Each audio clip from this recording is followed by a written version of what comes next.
नमस्कार दोस्तों। तो हम प्रेपरेशन कर रहे हैं HPPSC PGT पॉलिटिकल साइंस के पेपर 2 की।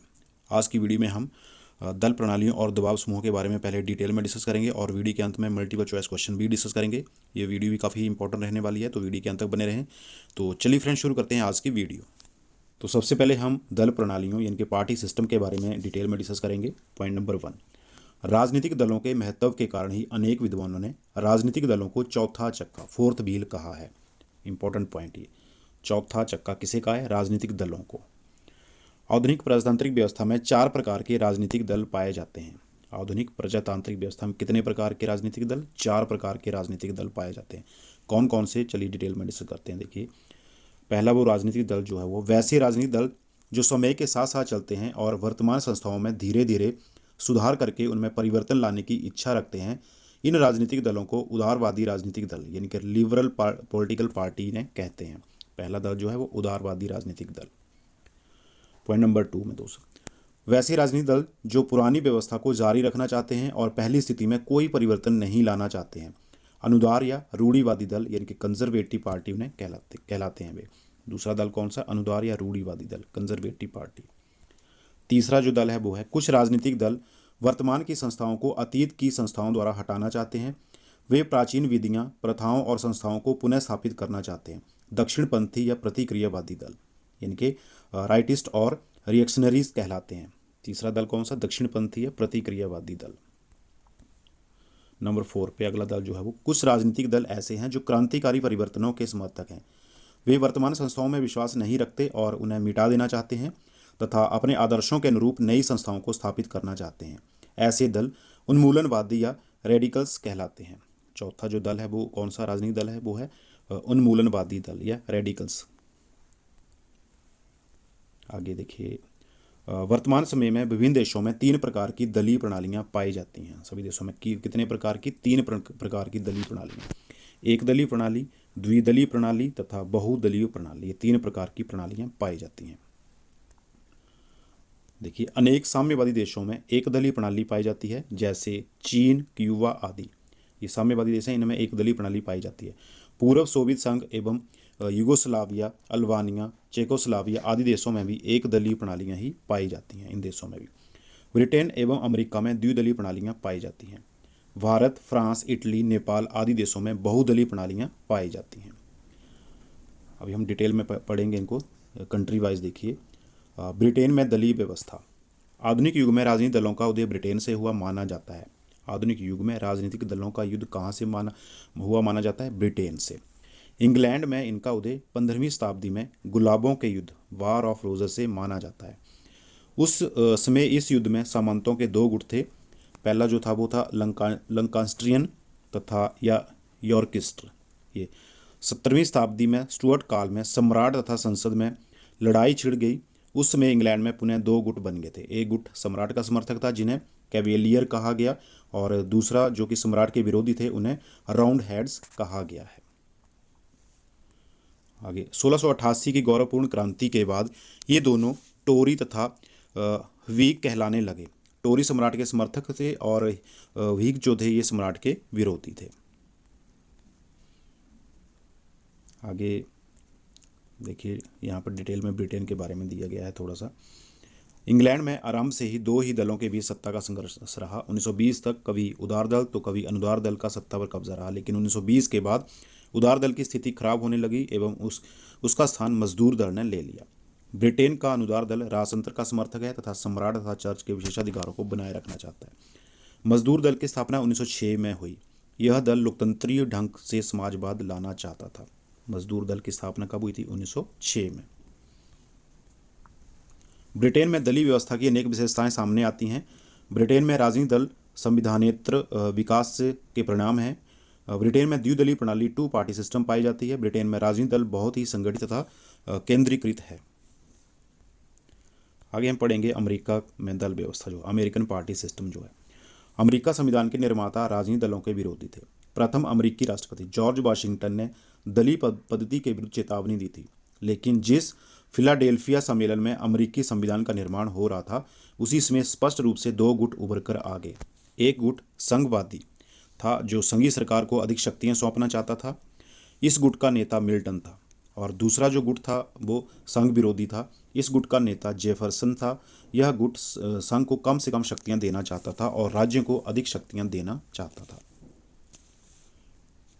जेफरसन का संघ विरोधी गुट जो था वो डेमोक्रेटिक रिपब्लिक से जाने लगा।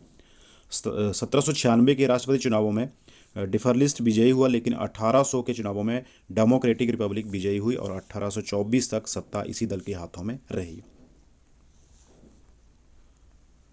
आगे चलिए डिटेल में जानेंगे हम।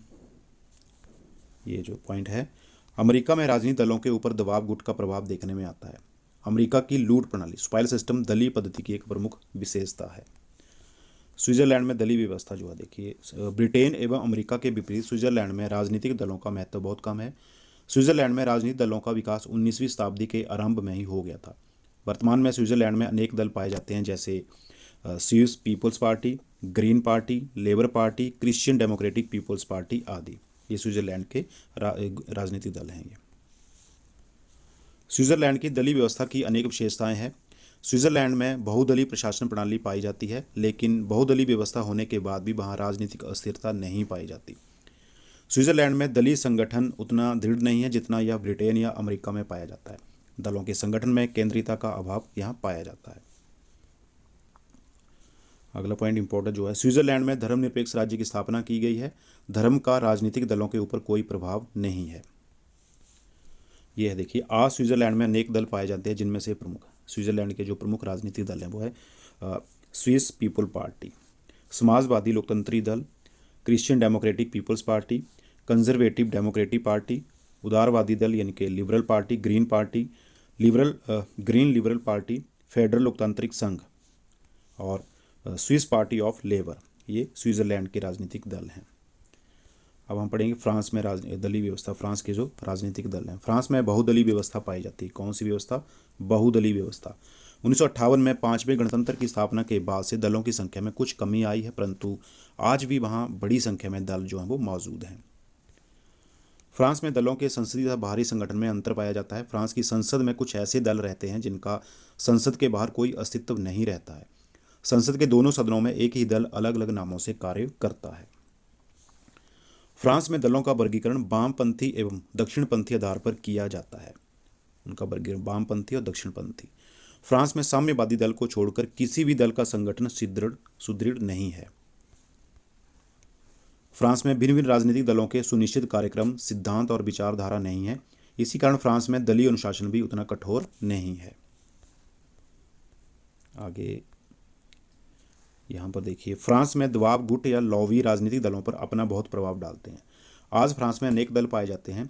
नवीन गणतंत्र के लिए संघ दल, union for the new Republic party, France का एक लोकप्रिय दल है। यह है फ्रांस का लोकप्रिय दल। इसकी स्थापना 5वें गणतंत्र के प्रथम राष्ट्रपति डी गाल ने की थी, अतः इसे दुगोलवादी पार्टी भी कहते हैं। 1920 में स्थापित साम्यवादी पार्टी फ्रांस का एक प्रमुख राजनीतिक दल है। यह दल उत्पादन के साधनों का राष्ट्रीयकरण करना चाहता है। इसके अतिरिक्त फ्रांस में और भी कई प्रकार के दल हैं, जैसे कि लोकप्रिय गणतंत्रवादी दल, वामपंथी गणतंत्रवादी दल, प्रजातांत्रिक और समाजवादी संघ, peasant and social action party. ये जो हैं फ्रांस के राजनीतिक दल हैं। अब हम दबाव समूहों के बारे में, प्रेशर्स ग्रुप जो हैं उनके बारे में हम डिटेल में डिस्कस करते हैं। चलिए, दबाव समूह आधुनिक लोकतंत्र के अभिन्न अंग हैं। लोकतंत्री देशों में राजनीतिक दलों के विकास के साथ साथ दबाव अथवा हित समूहों का भी विकास हुआ है। इन्हें दबाव समूह या हित समूह, एक ही नाम है इनका। दबाव समूह अमेरिकी राजनीतिक व्यवस्था की देन है। किसकी देन है ये दबाव समूह? अमेरिकी राजनीतिक व्यवस्था की। दबाव समूह की प्रकृति को निम्नलिखित रूपों में देखा जा सकता है। किन किन रूपों में? देखिए, दबाव समूह अपने उद्देश्यों की पूर्ति के लिए मासिक, पाक्षिक, साप्ताहिक तथा दैनिक पत्रिकाएं प्रकाशित करते हैं। ये मासिक होगा, इधर मासिक। दबाव समूह जनता के साथ सीधा संपर्क करता है और किसी भी विधेयक के समर्थन अथवा विरोध के लिए जनता को प्रेरित करता है। दबाव समूह परोक्ष रूप से चुनाव में भाग लेते हैं। भारत के अधिकांश दल जैसे कांग्रेस, कम्युनिस्ट और जनसंघ अपने मजदूर और छात्र संगठन के मौकों पर काम में लाए जाते हैं। तो ये दबाव समूह जो है परोक्ष रूप से चुनाव में भाग लेते हैं, प्रत्यक्ष रूप से नहीं। दबाव समूह कभी कभी सरकार पर दबाव डालने के लिए हड़ताल तथा प्रदर्शनों का भी आयोजन करते हैं। कभी कभी दबाव समूह ऐसे विधेयकों को जो उनके हित के प्रतिकूल होते हैं पारित ना होने देने हेतु न्यायालय के दरवाजे भी खटखटाते हैं। अगला पॉइंट देखिए, दबाव अथवा हित समूहों के कार्य करने का सबसे अधिक सुपरिचित तरीका लोबिंग है। अमेरिका में यह तरीका राजनीतिक जीवन की महत्वपूर्ण संस्था बन चुका है, लोबिंग। दबाव समूहों की विशेषताएं हम पढ़ लेते हैं। देखिए, औपचारिक रूप से संगठित व्यक्ति समूहों को दबाव समूह कहा जाता है। व्यक्तियों के किसी भी समूह को दबाव समूह नहीं कहा जाता।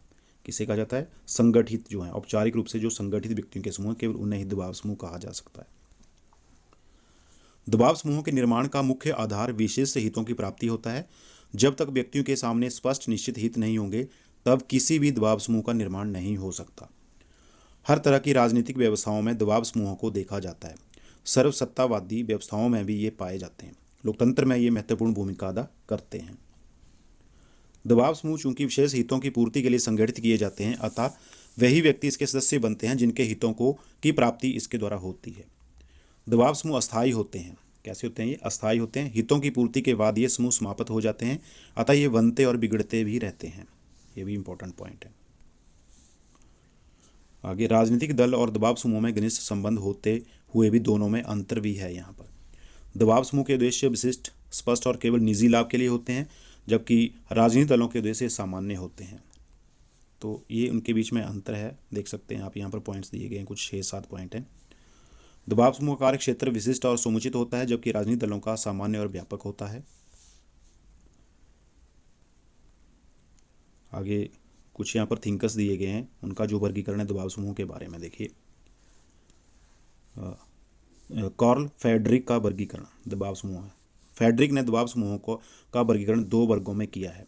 पहला सामान्य दबाव समूह और दूसरा जो है विशिष्ट दबाव समूह, 2 वर्गों में। आमंड का वर्गीकरण, आमंड ने दबाव समूहों को किस प्रकार वर्गीकृत किया है? देखिए, उन्होंने संरचनात्मक रूपों और हित संचारण के आधार पर इनका वर्गीकरण किया है। इन दोनों आधारों पर उनके दबाव समूह को 4 वर्गों में रखा गया है। संस्थात्मक दबाव समूह, प्रदर्शनात्मक या चमत्कारिक दबाव समूह, असमुदायतात्मक दबाव समूह, रक्त संबंध, धर्म या वर्ग पर आधारित दबाव समूह इस श्रेणी में आते हैं। और समुदायात्मक दबाव, जिसमें समूह विशेष व्यक्तियों के हितों का प्रतिनिधित्व करने वाले समूहों का औपचारिक संगठन। ब्लॉन्डेन का वर्गीकरण जो है दबाव समूह के बारे में, ब्लॉन्डेन का वर्गीकरण इस प्रकार है। सांप्रदायिक दबाव समूह, प्रथागत समूह, संघात्मक समूह, संरक्षणात्मक समूह और उत्थानात्मक समूह। यह है ब्लॉन्डेल के दबाव समूह का वर्गीकरण। रॉबर्ट सी बोन का वर्गीकरण जो है, रॉबर्ट सी बोन ने दबाव समूहों को 2 भागों में बांटा है। देखिए, परिस्थितिजन्य समूह और दूसरा है अभिवृत्तिजन्य समूह। आगे है देखिए, दबाव समूह अनेक तरह के तकनीकों का प्रयोग करते हैं। अनुनय, सौदेबाजी, प्रत्यक्ष कार्यवाही। आगे ब्रिटेन में दबाव समूह जो है, देखिए इंग्लैंड के दबाव समूह दल के अंदर ही सक्रिय प्रभाव डालते हैं। अनुदार दल और मजदूर दल दोनों में से प्रत्येक से कोई ना कोई गुट संबंध रखते हैं। ब्रिटेन के दबाव समूहों को 2 भागों में बांटा जा सकता है, हित समूह और वैचारिक समूह। यह है ब्रिटेन के दबाव समूह। अमेरिका के जो दबाव समूह है, यूएसए में दबाव समूहों ने देश की सक्रिय राजनीति में जो योगदान दिया है वह विश्व में अन्यत्र कहीं नहीं मिलता। यूएसए में यह अदृश्य साम्राज्य का रूप ले लिया है। ग्रिफिथ ने अमेरिकी दबाव समूहों को 4 वर्गों में बांटा है, व्यापारिक, कृषि संबंधी, श्रम संबंधी तथा बुद्धिजीवी। अमेरिका में व्यावसायिक आधार पर तरह तरह के गुटों का निर्माण हुआ है। वकीलों, डॉक्टरों और शिक्षकों के अपने अपने हित समूह या दबाव समूह हैं अमेरिका में। कृषि दबाव समूहों में National Grange, American Farm Bureau, Federation, Farmers Education and Cooperative Union आदि गुटों के नाम लिए जा सकते हैं। दबाव समूहों का एक दूसरा वर्ग देशभक्त और समाजसेवी संगठनों का है, जैसे American revolution, American legions, patterns of फॉर्नवास तथा लीग आदि। ये जो हैं समाजसेवी संगठन के दबाव समूह हैं। अमेरिकन दबाव समूह द्वारा कई प्रकार की तकनीक को अपनाया गया है। इसका पहला कार्य तकनीकी निर्वाचकों में भाग लेकर देश की राजनीति को प्रभावित करना है। वे प्रतिनिधियों के चुनाव में सक्रिय भाग लेते हैं। उम्मीदवारों को चुनाव में विजयी बनाना दबाव समूहों की सदस्य संख्या और उनके प्रभाव पर निर्भर करता है। अमेरिकी दबाव समूहों की इससे भी बड़ी तकनीकी लॉबी तैयार करना है। लॉबी की पद्धति अमेरिकी शासन व्यवस्था की प्रमुख देन है। लॉबी पहले की भांति अमेरिकी शासन व्यवस्था की एक मान्य और सम्मानित व्यवस्था बन गई है। कांग्रेस को प्रभावित करने के लिए लॉबी, प्रचारक, प्रत्यक्ष और परोक्ष साधनों का प्रयोग करते हैं। प्रभावक गुटों की तीसरी कार्यविधि समितियों के माध्यम से कांग्रेस के सदस्यों को प्रभावित करना है। दबाव समूहों का अंतिम महत्वपूर्ण तकनीक लोकमत का निर्माण करना है। वे जैसा चाहते हैं उसी अनुसार लोकमत को मोड़ने की कोशिश करते हैं। अब फ्रांस के दबाव समूहों के बारे में पढ़ते हैं। लेकिन दबाव समूहों का प्रभाव जितना अमेरिका, भारत या ब्रिटेन में है उतना फ्रांस में नहीं है। फ्रांस में आज भी बहुत से संगठन का प्रभुत्व कायम है, जैसे व्यापारिक संस्थाएं, जिसे CNPF भी बोला जाता है। आगे मुख्य रूप से संगठित हैं ये। फ्रांस में किसान भी हित समूहों के रूप में संगठित हैं। उनके 7 तरह के बृहत हित समूह हैं। इनमें जो चोटी पर है वो क्या है? फेडरेशन, नेशनल, सिंडिकेट, ड्यू एक्सप्लॉइटेंट और एग्रीकोल्स, यानी कि FNSEA की सदस्य संख्या इसमें लाखों में है। आगे हम जानेंगे सोवियत संघ में दबाव समूहों के बारे में। तानाशाही या साम्यवादी राजनीति व्यवस्था में दबाव समूहों या हित समूहों को पनपने का अवसर नहीं दिया जाता है। यहाँ पर सोवियत संघ में भी 1917 की क्रांति के बाद विभिन्न हित समूहों का प्रतिनिधित्व करने वाले दबाव समूह को दबा दिया गया। प्रतियोगिता के अभाव में प्रशासन सभी प्रकार के दबाव से मुक्त है। स्विट्जरलैंड में दबाव समूह के बारे में जानते हैं। स्विट्जरलैंड में भी हित समूह पाए जाते हैं। हित समूह के विकास के कई कारण हैं। पहला, देश की बहुदलीय व्यवस्था। चूंकि देश में अनेक राजनीतिक दल हैं, इसलिए सभी हित समूहों को आसानी से किसी न किसी राजनीतिक दल का वरदान प्राप्त हो ही जाता है। दूसरा पॉइंट, हित समूह के विकास के लिए संसदात्मक पद्धति भी अनुकूल वातावरण तैयार करती है। तीसरा, विधायी प्रक्रिया के कई उपक्रमों पर हित समूहों को भाग लेने का अवसर प्राप्त होता है। संविधान की धारा में संघीय परिषद तथा हित समूहों के विचार विमर्श की व्यवस्था की गई है। आरंभण के अवसर पर हित समूहों को अपने लक्ष्य के प्रचार का सुनहरा अवसर प्राप्त होता है। स्विट्जरलैंड के 4 प्रमुख हित समूह या दबाव समूह हैं। 4 मेन हैं यहाँ पर। पहला है व्यापार एवं उद्योग स्विस संघ। ये पहला दबाव समूह हित समूह है। इसे वोराट के नाम से पुकारा जाता है। किस नाम से? वोरोट इसे वोरोट के नाम से पुकारा जाता है। यह व्यापार तथा उद्योग के क्षेत्र में पाए जाने वाला हित समूहों का संघ है। स्विस कृषक संघ, यह कृषि तथा मांस उद्योग से संबंधित हित समूहों का संघ है। मजदूर संघों का स्विस फेडरेशन, देश में पाए जाने वाले विभिन्न मजदूर संघों का समूह है ये स्विट्जरलैंड में। कला एवं दस्तकारी स्विस संघ, चारों हित समूहों को संघीय सभा में प्रतिनिधित्व प्राप्त है, इन चारों को ही। इसके बाद हम जानेंगे मल्टीपल चॉइस क्वेश्चन डिस्कस करते हैं। चलिए अभी पहला और इम्पोर्टेंट क्वेश्चन यहाँ पर, आधुनिक प्रजातांत्रिक देशों में राजनीतिक दलों को क्या कहा जाता है? ऑप्शन आपके सामने, चतुर्थ खंबा, चतुर्थ चक्का, चतुर्थ प्रहरी या चतुर्थ अंग। डिस्कस किया है अभी हमने, तो बताइए राइट आंसर क्या हो सकता है? आधुनिक प्रजातांत्रिक देशों में राजनीतिक दलों को कहा जाता है चतुर्थ चक्का। Option number B right answer, fourth wheel. Next question, राजनीतिक दल संगठित नागरिकों के उस समुदाय को कहते हैं जो संगठित होकर एक राजनीतिक इकाई के रूप में कार्यों का संपादन करते हैं। किसने कहा? ये किसने कहा है? ये कहा है लीकॉक ने। Option number B correct answer. 4 कथन दिए गए हैं, कौन सा कथन इनमें से गलत है? राजनीतिक दलों को संगठित होना चाहिए, राजनीतिक दलों को सांप्रदायिक हितों से युक्त राष्ट्रीय हितों की उन्नति की चेष्टा करनी चाहिए, या फिर राष्ट्रीय दल के सदस्यों को अपने मूल सिद्धांतों पर सहमत होना चाहिए, या उपयुक्त में से कोई भी नहीं। तो इसमें कौन सा गलत है? इसमें ऑप्शन नंबर बी वाला जो पॉइंट है हमारा, राजनीतिक दलों और को सांप्रदायिक हितों से युक्त राष्ट्रीय हितों की उन्नति की चेष्टा करनी चाहिए, ये वाला गलत है। बाकी ये दोनों सही हैं। अगला पॉइंट, निम्नलिखित में से कौन से राजनीतिक दल आधुनिक प्रजातांत्रिक व्यवस्था नहीं पाए जाते? जातीय आधारित राजनीतिक दल, उदारवादी राजनीतिक दल, अनुदारवादी राजनीतिक दल या उन्मूलनवादी राजनीतिक दल। इनमें से कौन से दल आधुनिक प्रजातांत्रिक व्यवस्था में नहीं पाए जाते हैं? तो जातीय आधारित राजनीतिक दल, option number A correct answer. निम्नलिखित में से कौन से राजनीतिक दलों के कार्य नहीं है? 4 कार्य दिए गए हैं, इनमें से कौन से राजनीतिक दलों के कार्य नहीं है? तो वित्तीय व्यवस्था का संचालन करना ये राजनीतिक दलों का कार्य नहीं है। ऑप्शन नंबर सी यहाँ राइट आंसर होगा। निम्नलिखित में से किस देश में एक दलीय व्यवस्था पाई जाती है? एक दलीय व्यवस्था किस देश में पाई जाती है? क्यूबा में पाई जाती है। Option number C right answer. निम्नलिखित में से किस देश में द्विदलीय व्यवस्था पाई जाती है? और द्विदलीय व्यवस्था किस में पाई जाती है? ऑप्शन आपके सामने दिए गए हैं।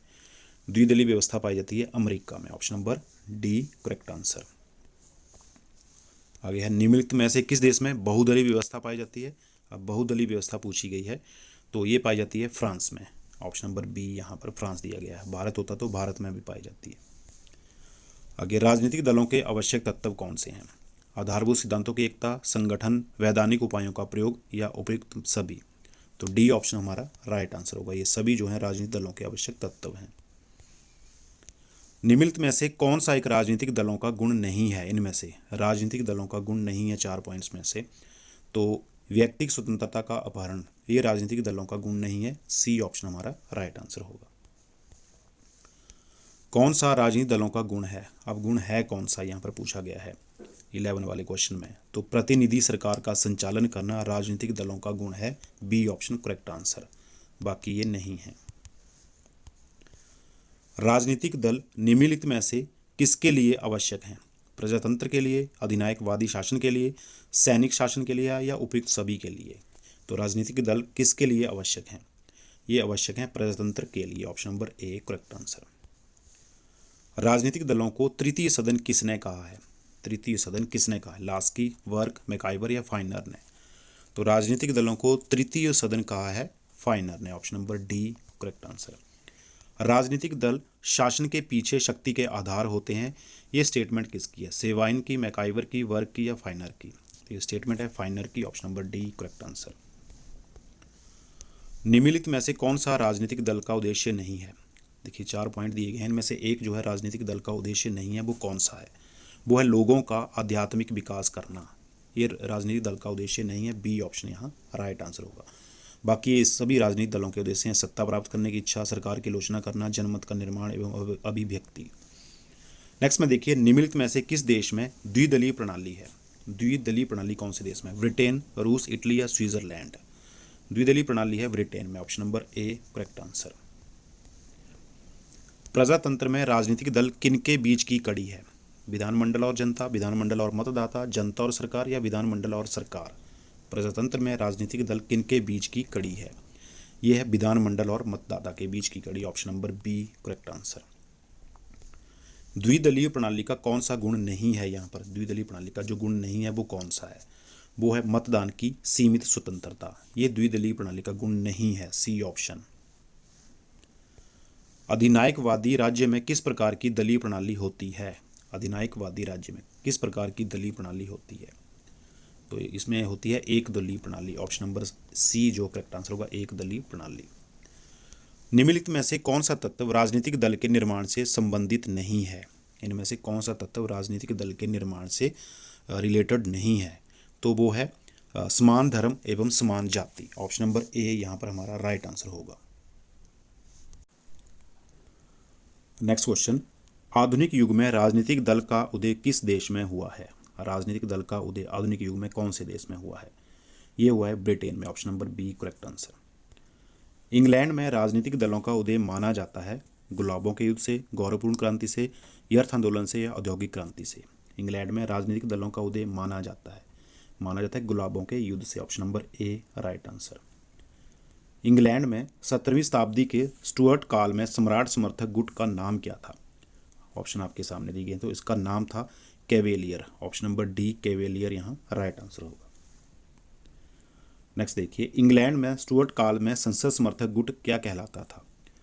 स्टुअर्ट काल में संसद समर्थक गुट जो था वो क्या कहलाता था? वो कहलाता था roundheads. Option number C. 1688 की गौरवपूर्ण क्रांति के बाद राउंड हेड्स कहे जाने लगे। तो 1688 की जो गौरवपूर्ण क्रांति थी उसके बाद राउंड हेड्स जो थे वो क्या कहे जाने लगे? वो कहे जाने लगे Tory. Option number A correct answer. 1688 की गौरवपूर्ण क्रांति के बाद कैवेलियर गुट निम्नांकित में से क्या कहा जाने लगा? अब कैवेलियर गुट क्या कहा जाने लगा? ये कहा जाने लगा द्विग। ऑप्शन नंबर सी द्विग राइट आंसर। आगे देखिए, किस वर्ष के सुधारों के बाद द्विग एवं टोरी दल क्रमशः लिबरल एवं कंजर्वेटिव या अनुदार दल कहलाने लगे? किस वर्ष में? तो ये कहलाने लगे 1832 में। ऑप्शन नंबर सी 1832 हमारा राइट आंसर। ब्रिटेन में मजदूर दल का गठन किस वर्ष हुआ था? 1945, 1945, 1919, 1920 या 1906 में? ब्रिटेन में मजदूर दल का गठन हुआ था 1906 में। Option number D correct answer. निम्नलिखित में क्या सत्य है? यहाँ पर देखिए 4 स्टेटमेंट दी गई हैं, उनमें कौन सी स्टेटमेंट सही है? तो ब्रिटेन का अनुदार दल राजतंत्र का समर्थक है, उदार दल व्यक्तिगत स्वतंत्रता का समर्थक है, मजदूर दल समाजवादी ढंग से समाजवाद की स्थापना करना चाहता है उपयुक्त सभी सत्य हैं। तो डी ऑप्शन ये सभी जो हैं ये सही हैं।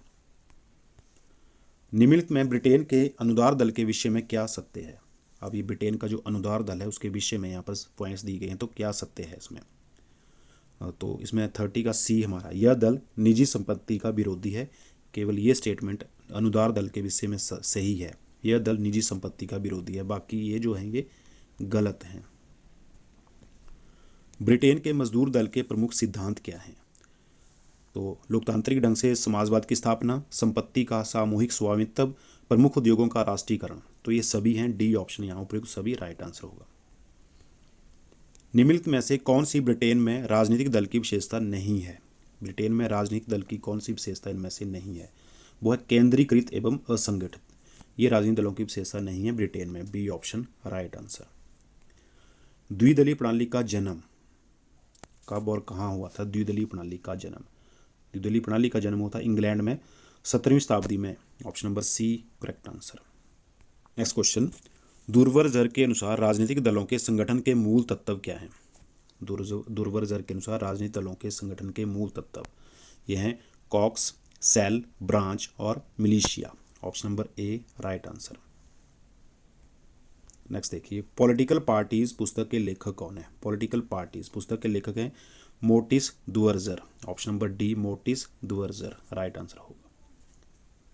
नेक्स्ट क्वेश्चन, फिलाडेल्फिया सम्मेलन में संघवादी गुट का नेता कौन था। फिलाडेल्फिया सम्मेलन में संघवादी गुट का नेता था Hamilton, C option correct answer.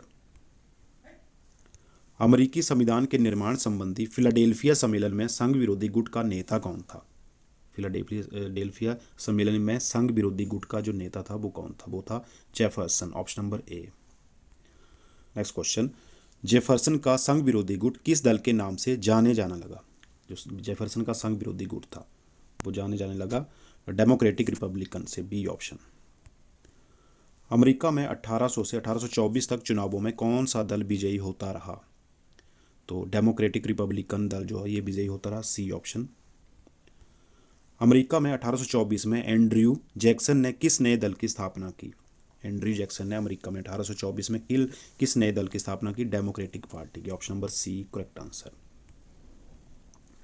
19वीं शताब्दी के मध्य में अमेरिका में किस दल ने दासता का विरोध किया था। रिपब्लिकन दल ने, option number C correct answer.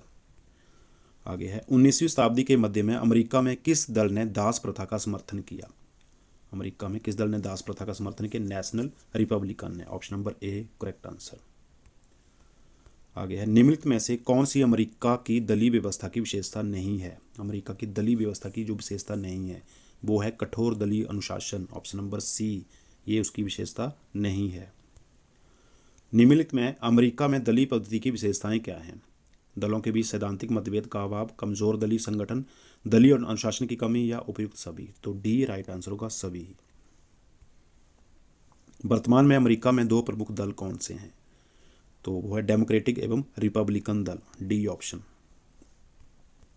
निम्नलिखित में से किस देश में राजनीतिक दलों का महत्व बहुत कम है।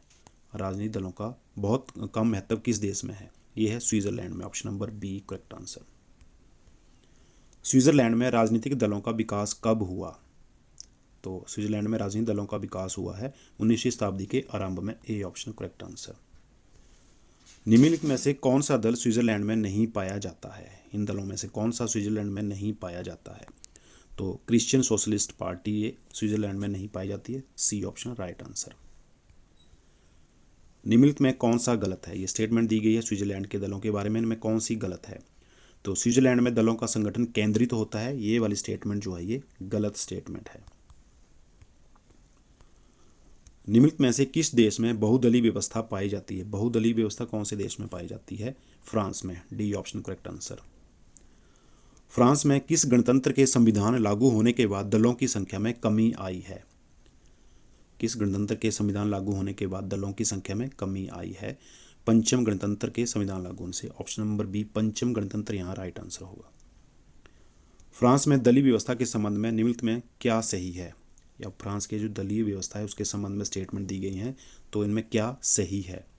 तो इसमें दलों का वर्गीकरण उदारवादी एवं अनुदारवादी के आधार पर किया जाता है, ये स्टेटमेंट जो है ये केवल सही है, बाकी ये तीनों ही स्टेटमेंट जो है गलत हैं। फ्रांस में दलीय व्यवस्था के संबंध में निम्नलिखित में क्या सत्य है? दलीय व्यवस्था के संबंध में कौन सी सही स्टेटमेंट है इसमें से? तो ये सभी जो हैं ये सही हैं। आम चुनावों से पहले राजनीतिक दल बनते और टूटते रहते हैं। विभिन्न दलों की विचारधारा में स्पष्ट अंतर नहीं पाया जाता। दबाव गुट राजनीतिक दलों को बहुत प्रभावित करते हैं। तो सभी से सही हैं, D option correct answer. France के लोकप्रिय दल नवीन गणतंत्र के लिए संघ दल की स्थापना किसने की? नवीन गणतंत्र के लिए संघ दल की स्थापना फ्रांस के लोकप्रिय दल में किसने की? ये की है डी गार्ड ने, option number B correct answer. France में समाजवादी पार्टी की स्थापना कब हुई? समाजवादी पार्टी की स्थापना फ्रांस में कब हुई? ये हुई 1905 में, B option correct answer. Next question, निम्नलिखित में कौन सा फ्रांस का राजनीतिक दल नहीं है? फ्रांस का जो राजनीतिक दल नहीं है वो है social democratic party, option number D, ये फ्रांस का राजनीतिक दल नहीं है। सर्वाधिकारी दलीय पद्धति का उदाहरण कहाँ मिलता है? सर्वाधिकारी दलीय पद्धति का उदाहरण इटली, स्वीडन, चीन या फ्रांस में? तो इसका उदाहरण मिलता है चीन में, ऑप्शन नंबर सी। दल विहीन लोकतंत्र विचारधारा के प्रमुख समर्थक कौन थे? दल विहीन लोकतंत्र विचारधारा के समर्थक थे Jayaprakash Narayan, D option correct answer. राजनीतिक दलों के कार्य करने के संबंध में किसने अल्पतंत्र के लौह नियम का प्रतिपादन किया था? तो ये किया था दुर्वरजर ने, option number C right answer. Question number 60, Switzerland की दलीय प्रणाली की विशेषता क्या है? स्विट्जरलैंड की दलीय प्रणाली की विशेषता है विरोधी दल का अभाव, ऑप्शन नंबर बी यहाँ राइट आंसर। जहां राजनीतिक दल सिद्धांत और संगठन में कमजोर होगा वहां दबाव समूह सफल होगा, जहां राजनीतिक दल मजबूत होगा वहां दबाव समूह असफल होगा। यह कथन किसका है? यह कथन है फाइनर का, ऑप्शन नंबर ए यहाँ राइट आंसर। निम्नलिखित में किसने दबाव समूह को तृतीय सदन कहा है? इंपॉर्टेंट क्वेश्चन, दबाव समूह को तृतीय सदन किसने कहा है? यह कहा है फाइनर ने, option number B correct answer. 63 question यहाँ पर देखिए, निम्नलिखित में से किस देश में राजनीतिक और सामाजिक जीवन में दबाव समूह अधिक सक्रिय हैं? कौन से देश में ये सक्रिय हैं? अमेरिका में, option number B correct answer. Next question देखिए, राजनीतिक दलों और दबाव समूहों में मुख्य अंतर क्या है? राजनीतिक दलों और दबाव समूहों में मुख्य अंतर वो है, राजनीतिक दलों का मुख्य उद्देश्य सत्ता प्राप्त करना है, जबकि दबाव समूह का मुख्य उद्देश्य वर्ग के हितों को लाभ पहुंचाना है। केवल सी ऑप्शन यहाँ पर हमारा राइट आंसर होगा। निम्नलिखित में से किसे अज्ञात साम्राज्य कहा गया है? अज्ञात साम्राज्य किसे कहा गया? दबाव समूह, राजनीतिक दल, हित समूह या जनमत? तो दबाव समूह और हित समूह तो एक ही हैं दोनों ये, तो किसे अज्ञात साम्राज्य कहा गया है? ये कहा गया है दबाव समूहों को। तो यहाँ ए और सी दोनों ही हमारे राइट आंसर हो सकते हैं। आगे नेक्स्ट क्वेश्चन, लॉबी निम्नलिखित में किसे प्रभावित करने का प्रयास करना है? लॉबी निम्नलिखित में से किसे प्रभावित करने का प्रयास करना है? यह है मतदाताओं को प्रभावित करने का, option number D correct answer. आगे देखिए, दबाव समूह की सदस्यता कैसी होती है? ऐच्छिक, अनिवार्य, शर्तों पर आधारित या उपयुक्त में से कोई भी नहीं? तो दबाव समूह की सदस्यता ऐच्छिक होती है, ए ऑप्शन करेक्ट आंसर। निम्न में से कौन सी दबाव समूह की विशेषता नहीं है इनमें से? तो चुनावों में भाग लेना ये दबाव समूह की विशेषता नहीं है, सी ऑप्शन करेक्ट आंसर। दबाव गुट दलीय पद्धति में प्रतिनिधि के कार्य को संपन्न करके और क्षेत्रीय प्रतिनिधित्व की कमी को दूर कर देते हैं। यह कथन किसका है? ये जो कथन है ये है BOK का, ऑप्शन नंबर डी BOK का। नेक्स्ट क्वेश्चन नंबर 70 देखिए, निम्नलिखित में कौन सा कथन सही है? 4 कथन दिए गए हैं दबाव समूह के बारे में, कौन सा इसमें से सही है? तो दबाव समूह राजनीतिक क्रिया अभिमुखी होते हैं, ये वाला सही है, ऑप्शन नंबर बी। 71, ब्रिटेन में दबाव समूहों का उदय कब हुआ? ब्रिटेन में दबाव समूहों का उदय हुआ 19वीं शताब्दी में, option number A correct answer. निम्नलिखित में से कौन सा एक ब्रिटेन का व्यापारिक दबाव समूह नहीं है? ब्रिटेन का जो व्यापारिक दबाव समूह नहीं है वो कौन सा है? वो है the national association of manufacturers. ये ब्रिटेन का व्यापारिक दबाव समूह नहीं है, बाकी ये तीनों ही हैं। क्वेश्चन नंबर 73 चलिए, निम्नलिखित में कौन सा ब्रिटेन का आर्थिक दबाव समूह है? आर्थिक दबाव समूह इनमें से कौन सा है? वो परिवहन और कायगार संघ, रेल कर्मचारी संघ, बिजली व्यापार, तो सभी हैं, डी ऑप्शन यहाँ करेक्ट आंसर। नेक्स्ट में पूछा गया है ब्रिटिश चिकित्सा संघ, ब्रिटिश मेडिकल एसोसिएशन किस प्रकार दबाव समूह है? किस प्रकार का दबाव समूह है यह है पेशेवर, option number C correct answer. आगे देखिए, जानवरों के लिए कठोरता निषेध संघ, the Royal Society for the Prevention of Cruelty to Animals किस देश का दबाव समूह है? ये वाला दबाव समूह किस देश का है? ये है ब्रिटेन का। Option number B correct answer. Britain के दबाव समूह के संबंध में निम्न में क्या सही है? ब्रिटेन के जो दबाव समूह है उनके संबंध में जो सही है, तो ब्रिटिश कानून दबाव समूह के निर्माण को प्रोत्साहित करते हैं। ब्रिटेन में सरकार और दबाव गुटों में विचार विमर्श की पुरानी परंपरा है। ब्रिटेन में दबाव समूह प्रशासन से संबद्ध माने जाते हैं। तो सभी ये सही हैं, डी ऑप्शन हमारा राइट आंसर होगा। निम्न में असत्य कथन कौन सा है? 4 कथन दिए गए हैं, इनमें से जो गलत है वो कौन सा है? वो है ब्रिटेन में दबाव समूहों एवं सांसदों के मध्य संबंध नहीं होता है। ये स्टेटमेंट गलत है, बाकी ये तीनों ही सही हैं। आगे देखिए, निम्नलिखित में कौन सी दबाव समूह की विशेषता नहीं है इनमें से? तो जनहित संवर्धन ये दबाव समूह की विशेषता नहीं है, ए ऑप्शन राइट आंसर होगा। बाकी ये तीनों ही दबाव समूह की विशेषताएं हैं। निम्नलिखित तकनीकों में कौन सी एक तकनीक दबाव समूहों द्वारा नहीं अपनाई जाती है? तो दबाव समूहों द्वारा जो तकनीक नहीं अपनाई जाती है वो निर्वाचनों में प्रत्याशी खड़े करना, सी ऑप्शन। 80 निम्नलिखित में कौन सा अमेरिका का मजदूर संघ है? अमेरिका का मजदूर संघ कांग्रेस ऑफ इंडस्ट्रियल ऑर्गेनाइजेशन, ये अमेरिका का मजदूर संघ है, डी ऑप्शन करेक्ट आंसर। निम्न में कौन सा अमेरिका का विशिष्ट व्यावसायिक समूह है? अब पूछा है विशिष्ट व्यावसायिक समूह कौन सा है अमेरिका का? तो सभी ये अमेरिका के विशिष्ट व्यावसायिक समूह हैं। American bankers association, the American medical association, American war association, ये तीनों ही। तो डी ऑप्शन हमारा राइट आंसर होगा। अमेरिका का अमेरिकन फार्म ब्यूरो फेडरेशन किस प्रकार का दबाव समूह है? ये जो दबाव समूह है अमेरिकन फार्म ब्यूरो फेडरेशन किस प्रकार का दबाव समूह है? यह है किसान संघ, सी ऑप्शन राइट आंसर। 83 में देखिए, निम्नलिखित में कौन सा अमेरिका में दबाव समूहों के अधिक संख्या होने का कारण नहीं है? शिथिल दलीय संगठन, अध्यक्षीय शासन प्रणाली, तो इसमें अध्यक्षीय शासन प्रणाली जो है ये हमारा सही आंसर होगा 83 का। आगे क्वेश्चन नंबर 84, निम्नलिखित में से किस देश में लॉबिंग का अधिक प्रचलन है? लॉबिंग का अधिक प्रचलन कौन से देश में है? ये है अमेरिका में, option number D correct answer. आगे हमारा लास्ट क्वेश्चन, लॉबी का शाब्दिक अर्थ क्या है? लॉबी जो है इसका शाब्दिक अर्थ क्या है? इसका शाब्दिक अर्थ है संसद भवन में लगा हुआ एक बरामदा, ऑप्शन नंबर सी यहाँ पर हमारा राइट आंसर होगा। तो इसी के साथ फ्रेंड्स अभी देखिए हमने राजनीतिक दलों और दबाव समूहों के बारे में डिटेल में और मल्टीपल चॉइस क्वेश्चन के रूप में भी हमने काफ़ी क्वेश्चन डिस्कस कर लिए। आई होप कि आपको इस वीडियो से भी काफ़ी ज़्यादा हेल्प मिलेगी। तो इसी के साथ हमारी आज की वीडियो बस यहीं तक, जल्दी ही मिलेंगे नेक्स्ट वीडियो में। तब तक के लिए जय हिंद, थैंक यू फॉर वॉचिंग पेशेंशली।